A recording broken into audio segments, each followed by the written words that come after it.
Okay. Hi, Anita. Hey, How are you doing today?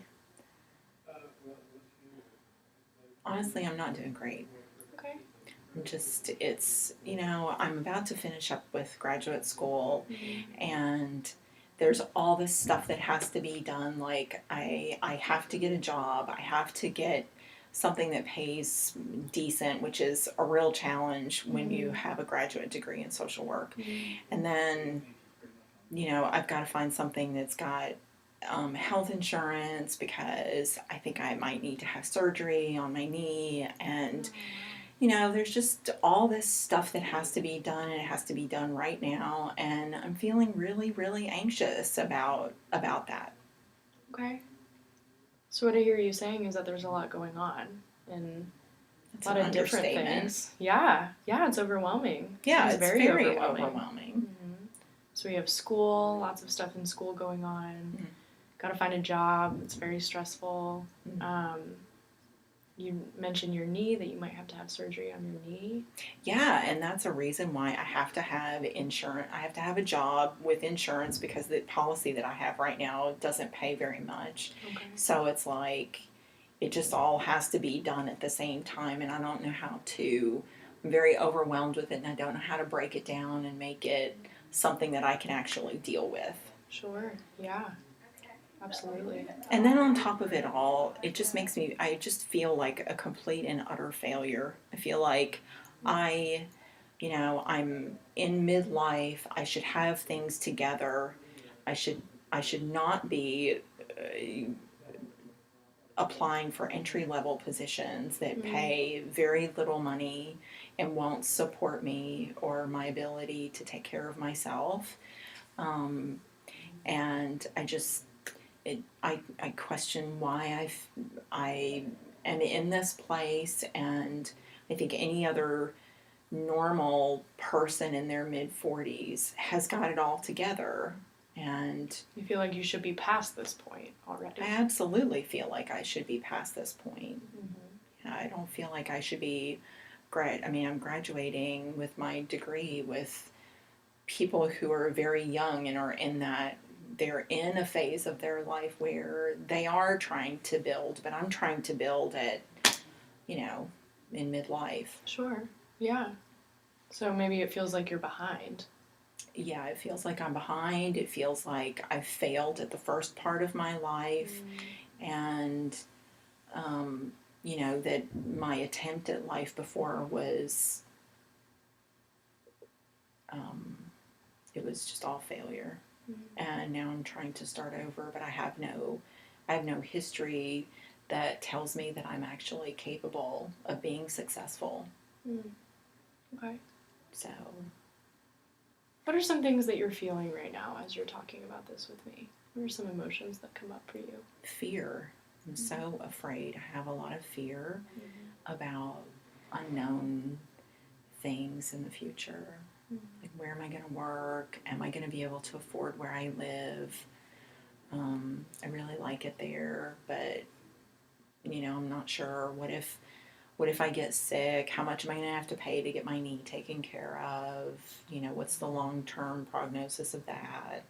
Mm-hmm. So, So it seems like to me, just from what I can hear you saying, is that as soon as you have one thought, it kind of leads into this other thought, and that thought kind of stirs up another thought, and then before you know it, you have just kind of gone all the way around all of the fears that you have, all of the insecurities, all of the failures that you feel like you have. Um, do you? Is there any point where you feel like you just kind of relax and you can kind of just like have a moment? no, I never feel like I relax. Okay. No. I'm always planning and contemplating and thinking about the future because, I look at the past and the past was a mistake, and I look at the future and the future is just scary Mm. and unknown, and Sure. I Feel kind of stuck. yeah, I feel stuck. I feel stuck in a land that's like between the failures of the past and any kind of hope I could have for the future. Wow. That's some heavy stuff. That's hard stuff to deal with. Mm-hmm. So you mentioned fear. Mm-hmm. What are some other emotions that come up for you when you talk about this? I feel anxious. Mm-hmm. I feel ashamed of the fact that I'm starting at this place in my life, Mm-hmm. and that the first part of it was so unsuccessful, Mm-hmm. and I wonder if the second part of my life is going to be any better than the first. Well, I have some thoughts about maybe what we can do this session, kind of based on some of the things that you've told me today. Okay. One of the things that I heard you say just a few minutes ago is that you feel like a failure. I heard you say the words, I am a failure. Mm-hmm. Where would you say, like, on a scale of 1 to 10, 1 being like, you know, that doesn't hold true for me, I don't feel that, that isn't a reality in my life, 10 being like, that is the strongest reality I know in my life, where do you think I am a failure fits for you? I would say an 8. Okay. Yeah. It's like kind of overwhelming. Mm-hmm. A lot going on. So I want to talk to you a little bit about that statement, I am a failure. It's a very identifying statement. Mm-hmm. Takes you into consideration, takes this very kind of heavy reality into consideration, this failure, this concept of failing and being unsuccessful, and it makes them one thing. It makes you identifiable as a failure. What does that bring up for you when I say that? That is true. Yeah. That's your reality right now. Mm-hmm. Yeah. Well, how do you feel about a little exercise that we do? Kind of illustrate a point. It's better than talking about how I think I'm a failure. Okay. Okay, sure. All right. I like that attitude.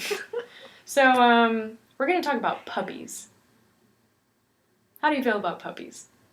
Oh, they're so cute and squishy. Yeah, I they just are. have to pick them up and hold them. Exactly, yeah.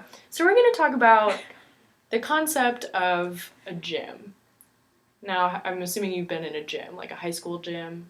It's been like 20 years. Okay. So try to like put yourself in that place. It probably smells bad. It's pretty loud. You know how big gyms are and they echo. Mm-hmm. They're pretty huge. Mm-hmm. And what happens when you get a lot of loud things in a gym all at the same time? It gets louder. It gets louder. It gets kind of overwhelming, right? Mm-hmm. Okay. So imagine a gym. And imagine that in this gym, there are hundreds of puppies. Now, what kind of puppies do you like? Golden retrievers. Yeah! Yeah. They're really cute. Yeah, I've had golden retriever dogs. I've raised 2 puppies on my own. Oh, wow. Yeah, they're okay, awesome. So you know what a golden retriever puppy is like. Oh, yes, they're awesome. There isn't anything better. Okay, so imagine hundreds of golden retriever puppies like the ones that you've had in your life filling up this gym. They're all around you, okay? And imagine that all of these golden retriever puppies are wearing onesies. Like the baby onesies? Yes. Full-on puppy onesie.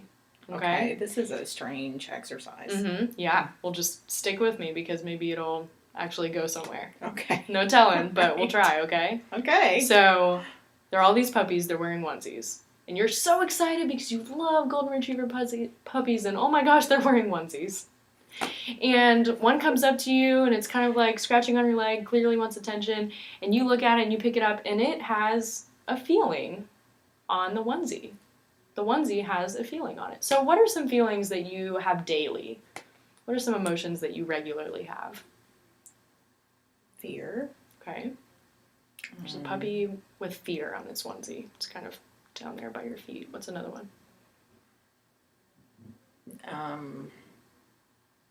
Shame. Okay. There's a shame puppy down there.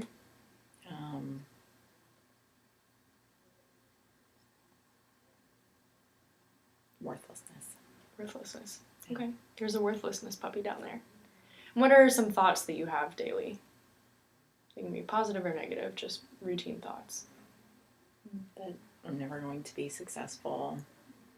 That, I'm starting so late, there's no sense in trying or whatever. Yeah. That absolutely. I should just give up now. Okay. So giving up now, I should just give up now. That little puppy's down there by your feet. Shame, I heard you say, is down by your feet. So you have all of these puppies, okay? Hundreds of puppies. And there are puppies that have these thoughts and feelings on their little onesies. There are puppies that have some positive thoughts and feelings on their onesies. And they're all in this gym at the same time.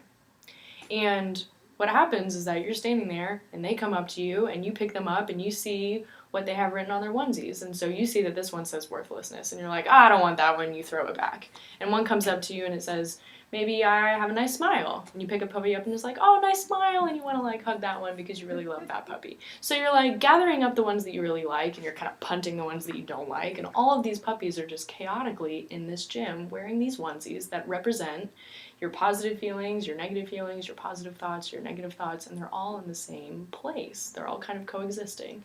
And you can just take the ones that you want, take the ones that you like, and not deal with the ones that you don't like. Okay? Yeah, I like that. Yeah. Okay, so keep that imagery in your head. Mm-hmm. So the parallel that I want to make here is that when you say, I am a failure, that is seeing yourself as the emotions that you feel and as the thoughts that you have. So it's giving yourself that identity. Instead of those thoughts and feelings just being these puppies that can come up to you and you can decide whether or not you want to entertain or not entertain, you are fusing yourself with that thought, I am a failure. Right? Mm-hmm. So the thing that I want you to remember is that if these puppies in this gym are all of your thoughts and feelings in your brain, you have a brain. You are not your brain.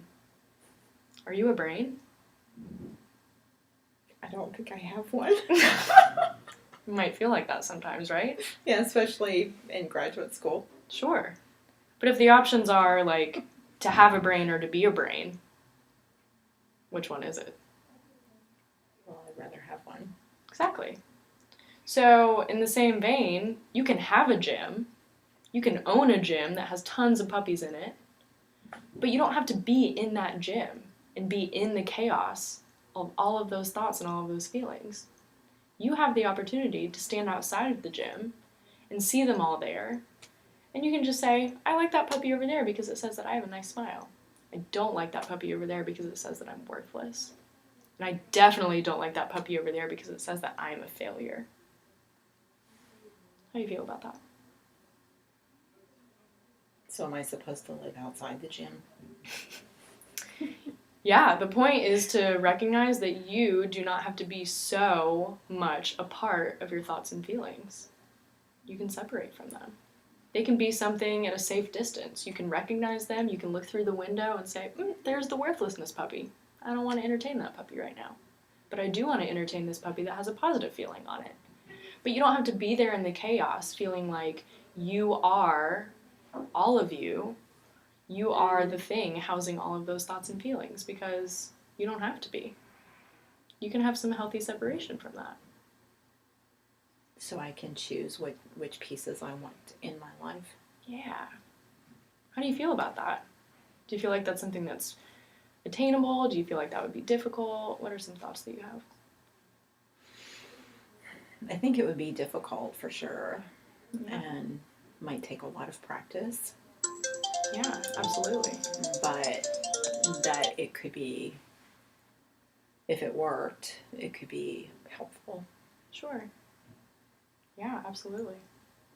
So you remember the mindfulness exercise that we did last week, that kind of helped you be with your emotions, but then also recognize that you could just be an observer, that you could separate yourself from them, that your whole body didn't have to feel like this ball of anxiety, which is the thing that you're here for, the thing that you're here to deal with.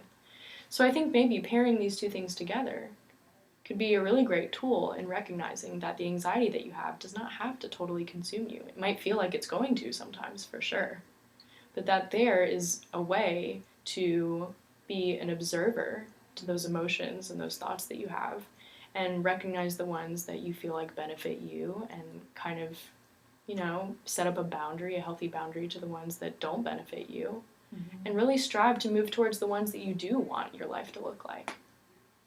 Okay. So let's just keep that in mind for next week. Okay. You can let me know how it goes. You can let me know how kind of fusing those two exercises together work for you for this week, and we'll check back in when you come back, okay? Okay. Okay. Sounds good. Great, thanks. Thank you.